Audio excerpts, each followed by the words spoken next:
Assalamualaikum warahmatullahi wabarakatuh. Alhamdulillah wassalatu wassalamu ala Rasulillah ballaghar risalah wa addal amanah wa nasaha lil ummah wa kashafa Allahu bihil ghummah wa jahada fi sabilillahi haqqa jihadihi hatta atahu al-yaqin. Allahumma salli wa sallim وبارك على سيدنا محمد وعلى آله وصحبه أجمعين. سبحانك لا علم لنا إلا ما علمتنا إنك أنت العليم الحكيم. رب اشرح لي صدري ويسر لي أمري واحلل عقدة من لساني يفقه قولي.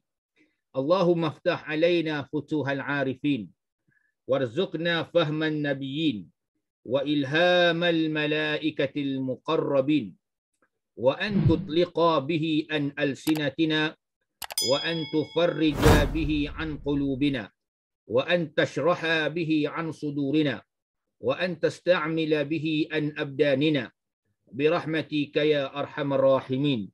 والحمد لله رب العالمين. وبعد فإن أصدق الحديث كتاب الله وخير الهدي هدي محمد وشر الأمور محدثاتها وكل محدثة بدعة وكل بدعة ضلالة وكل ضلالة في النار. أما بعد.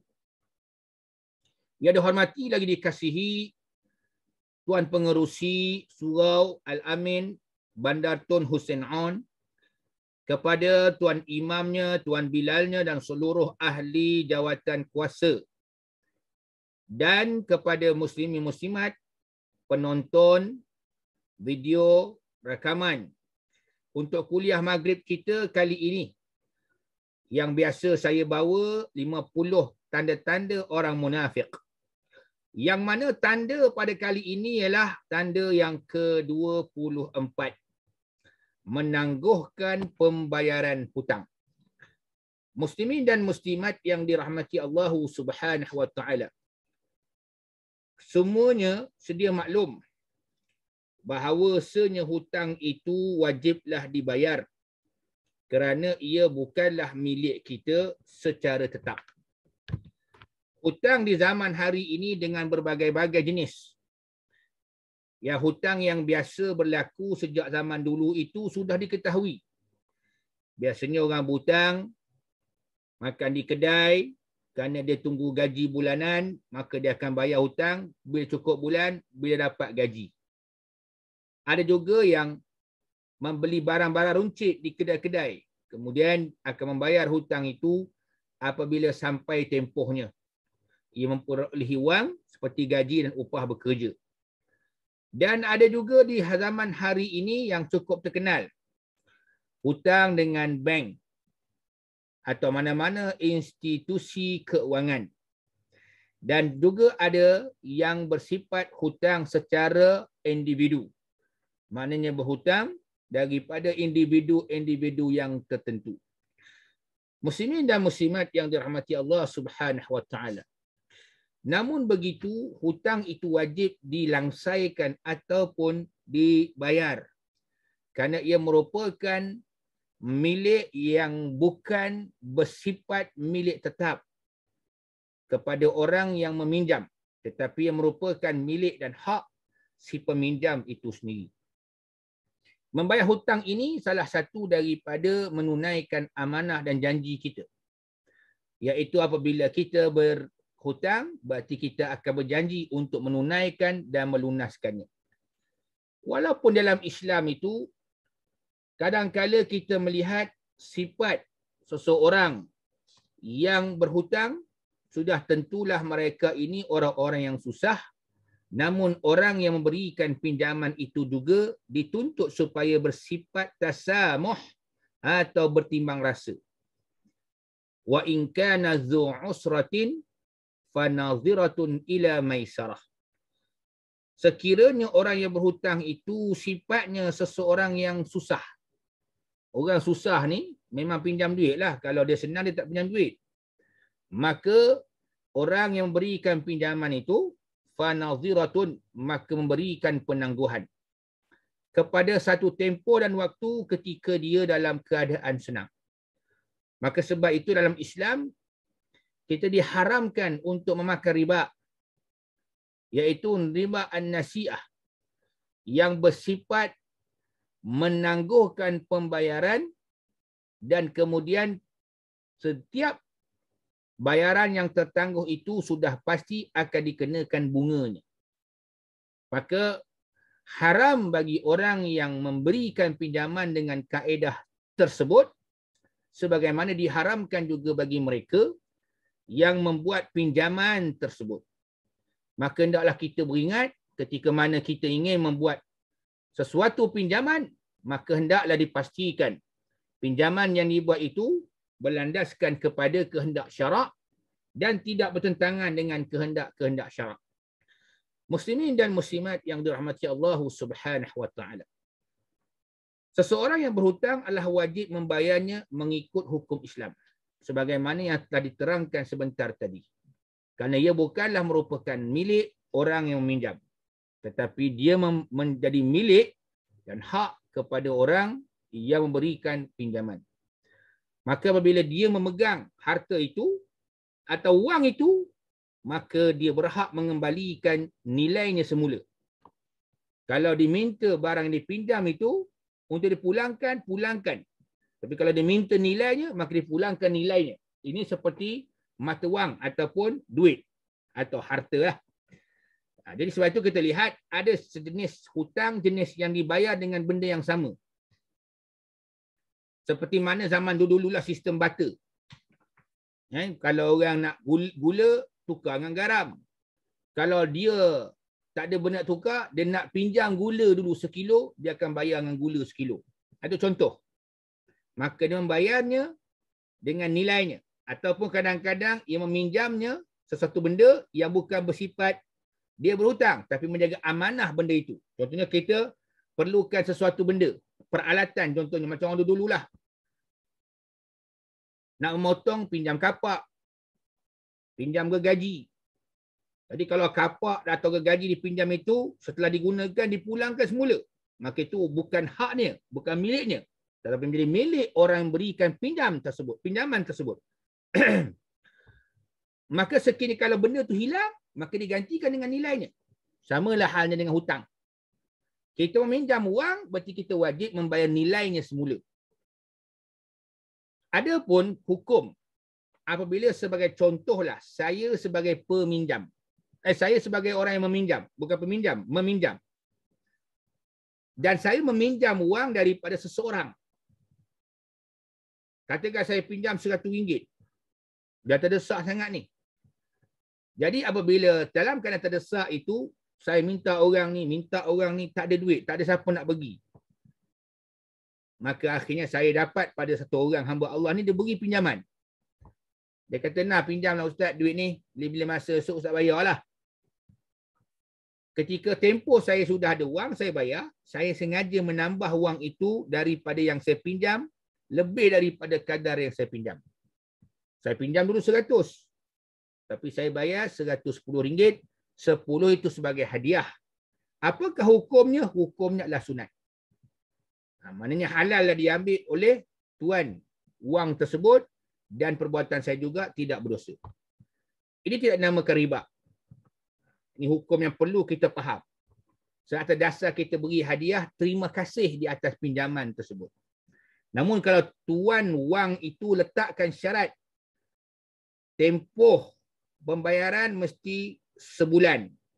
Gagal membayar tempoh genap sebulan, dia akan naik sebanyak 10%. Jadi kena bayar 110. Yang dia minta RM10 itulah dia diriba, jadi haram. Walau bagaimanapun tetap wajib bayar hutang. Tapi membayar riba itu adalah haram. Tapi banyak juga orang buat. Oleh itu, orang yang mempunyai harta atau mampu membayar hutangnya tetapi sengaja melambat-lambatkannya atau tidak mahu membayarnya, maka perbuatan ini adalah amalan orang-orang munafik dan dibenci dalam Islam. Jadi ini fokus tajuk kita pada hari ini. Yang kita kena beringat, dia kata apa di sini? Dia kata, orang yang ada duit orang yang ada kemampuan. Sedangkan dia berhutang dengan orang, pertamanya dia lambat-lambat nak bayar. Ini sifat orang munafik. Katakan saya ada duit. Saya pun tengok duit saya. Saya hutang dengan kawan saya 2,000 contoh. Dapat gaji. Saya fikir 2,000 ni aku nak bayar lambat sikit lah. Sebab nak beli barang lain, nak shopping. Sedangkan yang saya nak beli barang tu bukan perlu sangat pun. Nak beli baju, baju ada lagi. Bukan terdesak. Sampai berbogel. Tak ada baju yang boleh menutup aurat. Bukan sebab kerana lapar, kebuluran sampai mati. Sengaja. Mungkin dapat gaji ni kau nak merasalah makan sedap sikit, pergi restoran high class. Bawa anak isteri belanja makan. Tapi kita lupa sedangkan kita ada berhutang dengan seseorang. Kita mungkin tak boleh bayar 2,000 secara sekaligus. Kita bayar secara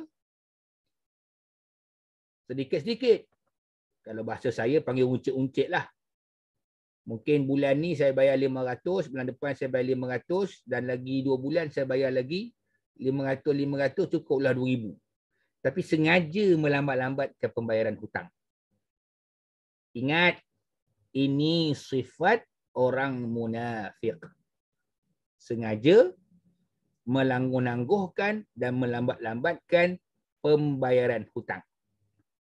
Sebab asasnya orang munafik itu memang tidak mahu menunaikan janji. Apabila dia janji, wa iza wa'ada akhlafa. Apatah lagi wa iza tumina khana. Bila berjanji memang dia akan mungkir janji, dia beri amanah, dia akan melanggar atau mengkhianati amanah tersebut. Ini perangai mereka. Sedangkan hukum Allah pun mereka boleh mempermain-mainkan, mereka boleh mempersenda-sendakan, maka bagaimana hak manusia yang wajib dia tunaikan. Maka ini yang berlaku. Dalam masyarakat kita, ada duit tapi sengaja menangguhkan hutang. Itu satu tabiat mereka. Yang kedua, memang tak nak bayar. Kata orang Arab, memang tak nak bayar mahmakan. Itu bahasa Arab lah. Walau bagaimana keadaan, dia tidak akan membayar. Maka inilah disebut oleh Nabi SAW, matlul ghani zulmun. Seseorang yang mampu membayar hutang dipanggil penangguhan seseorang yang kaya membayar hutang. Maksudnya orang mampu bayar hutang tapi tangguh, tak nak bayar. Atau tangguh, atau sengaja melewatkannya, zulmun, suatu kezaliman. Kenapa kezaliman? Orang yang beri pinjam tu orang kaya lah. Dia banyak duit lah. Ya, tapi dia telah mengambil hak orang. Ataupun dia menahan hak orang. Mungkin orang itu ketika memberi pinjam wangnya, pada masa itu, saat itu dia senang. Mungkin selepas diberikan pinjaman wang itu, bukan pada kita yang meminjam saja, mungkin rakan-rakan yang lain, mungkin saudara mara dan adik-beradik. Akhirnya dia sesak dan susah. Maklumlah nak minta segan. Tapi kalau dia minta pun dari segi hukum tak salah. Itu memang hak dia. Sebab tu adat orang berhutang, jangan sampai tuan hutang datang minta hutang. Macam hari inilah kita ada duit nak bayar sewa rumah tapi sengaja tak nak bayar. Sampai tuan rumah minta bayar. Ini masalah dia. Hadirin dan hadirat yang dirahmati Allah Subhanahu wa taala. Jadi bila melakukan kezaliman kepada orang, ingat sabda Nabi, az-zulmu zulumatun yaumal qiyamah. Sesiapa yang melakukan kezaliman, ia merupakan suatu kegelapan di hari akhirat kelak. Tak ada harapan orang ni nak ke syurga nanti. Sebagaimana dia nak ke syurga sedangkan dia menanggung hak orang. Dan satu riwayat yang sangat panjang menceritakan macam mana seseorang itu melepasi titian sirat sekalipun, namun dia tersangkut di hadapan pintu syurga kerana ada hak-hak orang lain yang dia tidak lagi, yang belum lagi tunaikannya ketika suatu masa dahulu. Sebab itu orang meninggal dunia ni, pastikan mereka punya hutang ni selesai. pastikan hutang dia hatta walaupun pengurusan jenazah tu, upah mandinya dah bayar belum, tukang kapan, tukang menguruskan termasuk menanamkannya, diselesaikan terlebih dahulu. Namun maaf teguran saya ini, kita orang Melayu yang kita sibuk ialah buat kenduri arwah. Saya tidak mengatakan salah kenduri arwah. Ni bukan bab tahlil. Tahlil lagi bolehlah, tak dibenarkan, bukan dilarang. Tahlil tu hanya sekadar kita membaca ayat Quran disedekahkan pahala pada si mati. Tapi kenapa yang kita sibukkan kenduri kendara tersebut? Kalau si mati punya hak yang wajib, maka sebab itu orang yang beri duit kepada si mati tidak menetapkan, nah ni duit untuk buat kenduri arwah. Tak ada. Dia letak duit je. Dia namakan pun sedekah, bantuan. Maka kita pun sendiri faham. Sebagai keluarga si mati faham, ambil duit tu, itulah. Kan datang orang ni kata, minta maaf ya, ini mandi jenazah tadi kosnya RM500.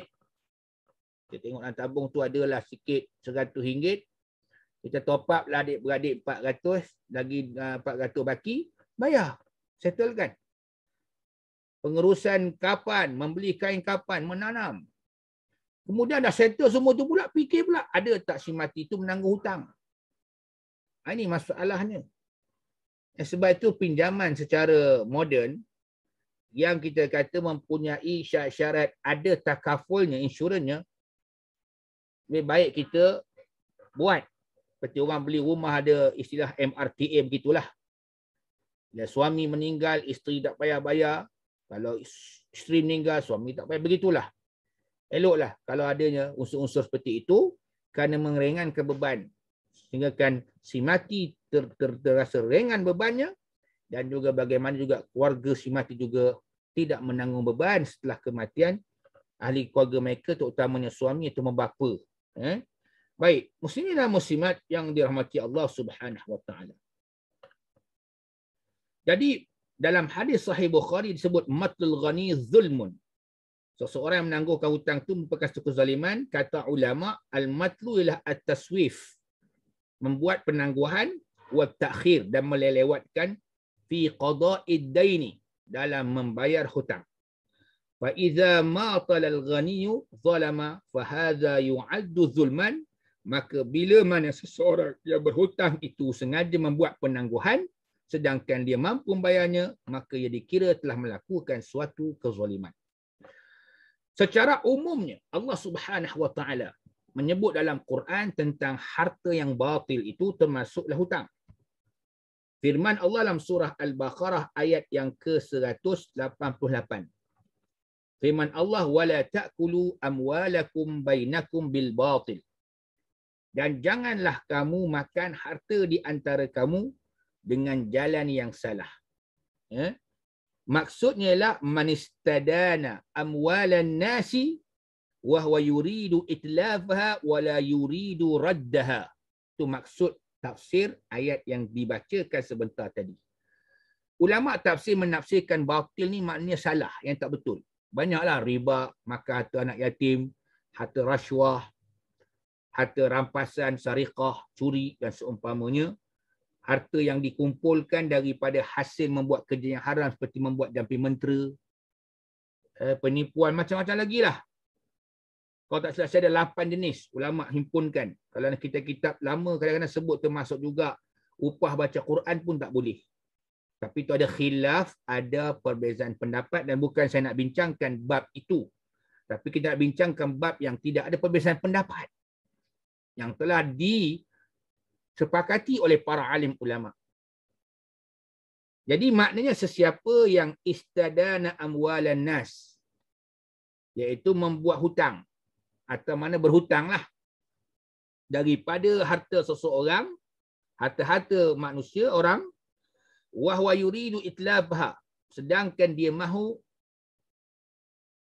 merosakkannya, wala yuridu raddaha, dan tak mahu memulangkannya, sebagaimana contoh yang saya sebutkan mula-mula tadi. Pinjam barang orang, tak nak pulangkan, jadi harta sendiri. Termasuklah sebagaimana meminjam wang, digunakan dan tidak mahu membayar nilainya semula. Maka bila seseorang yang makan harta secara batil, yang salah, yang diharamkan oleh agama, diharamkan oleh Quran, memang sifat mereka tadilah bila meminjam memang berniat tidak mahu membayar hutang. Allahu Akbar. Banyak berlaku zaman hari ini. Tapi kalau berlakulah waktu musim-musim pandemik COVID-19 ni, kita maklumlah. Ada orang susah. Dan juga ada juga orang mengambil kesempatan dengan isu pandemik ini tidak mahu membayar hutang. Sedangkan dia seorang yang senang. Lepas tu kita jaga-jagalah dalam kita membuat sebarang bentuk hutang piutang ini, maka hendaklah kita berjaga-jaga. Jangan sampai kita melakukan suatu perbuatan yang boleh merosakkan etika, akhlak dan adab kita terhadap manusia. Kerana orang yang jenis tak bayar hutang dan menipu ni, orang tidak akan percaya sampai bila-bila. Ini banyak berlaku dalam masyarakat kita. Sebab tu kita kena beringat, kalau ada perangai kita macam ni, tu tanda-tanda orang munafik itu. Walaupun dia munafik dari sudut amali, perbuatan lahiriah luaran. Kalaulah orang yang memang dah munafik dalam akidah dia, sudut akidah dia, kepercayaan dia, jadi kalau melakukan perbuatan nifak amali, nifak secara zahir, perbuatan itu memang sudah biasa bagi mereka.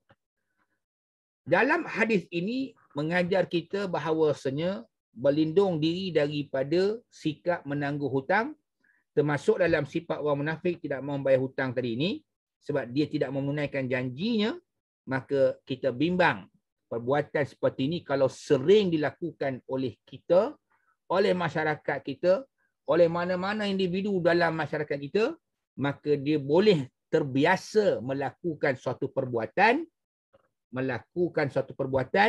perbuatan orang-orang munafik. Maklumlah kalau dah pinjam sana, pinjam sini, dah tak bayar. Dan dia rasa ketagih dan terbiasa bertabiat dengan tabiat seperti itu, maka dia akan mendapat kecaman dan penghinaan. Bayangkan macam mana dia nak tidur waktu malam. Dalam terkenang-kenang hutangnya, beban hutangnya, susah. Bangun pagi, tengok orang, rasa malu, segan, dengan terutama dengan orang yang berhutang dia. Kita lihat macam mana orang berhutang ngalong kehidupan mereka, diburu sana kemari. Ha haula wala quwata illa billahil aliyil azim. Dan kadang-kadang dia berhutang bukan dalam perkara-perkara yang keperluan sangat pun. Berhutang sebab kerana nak upgrade kereta sedangkan dia tak mampu kadang-kadang. Beli kereta yang dia tak mampu. Kereta yang sedia ada dia pakai ni pun tak ada masalah. Elok, cantik. Tapi sebab kerana tengok kawan-kawan dah mula dah upgrade kereta, aku takkan nak pakai kereta 1.3 je. Kawan-kawan aku dah naik upgrade 1.5. Tukar kereta 1.5 pula, kawan-kawan dah upgrade 1.8. Tukar pula kereta 1.8. Sampailah tak tahu dah. Sudahnya beli lori, beli bas senang. Itu betul-betul upgrade. Muslimin dan muslimat yang dirahmati Allah Subhanahu wa taala. Itu cerita orang lelaki lah biasanya. Perempuan sama.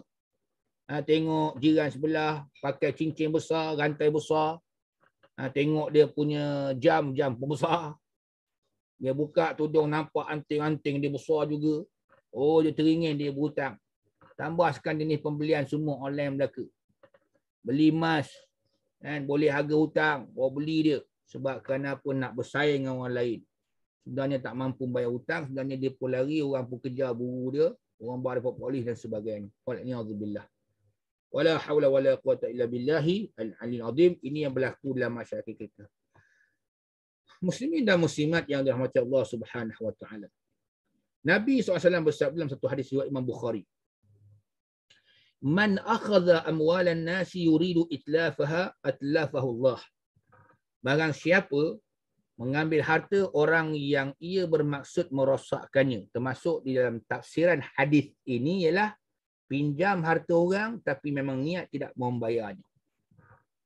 Nescaya Allah akan merosakkan hartanya. Apa yang dimiliki olehnya tidak akan kekal bersama-samanya. Itu kalau tengok hidup orang yang berhutang dan tak nak bayar hutang. Saya ada pengalaman seorang sahabat. Ini macam itulah.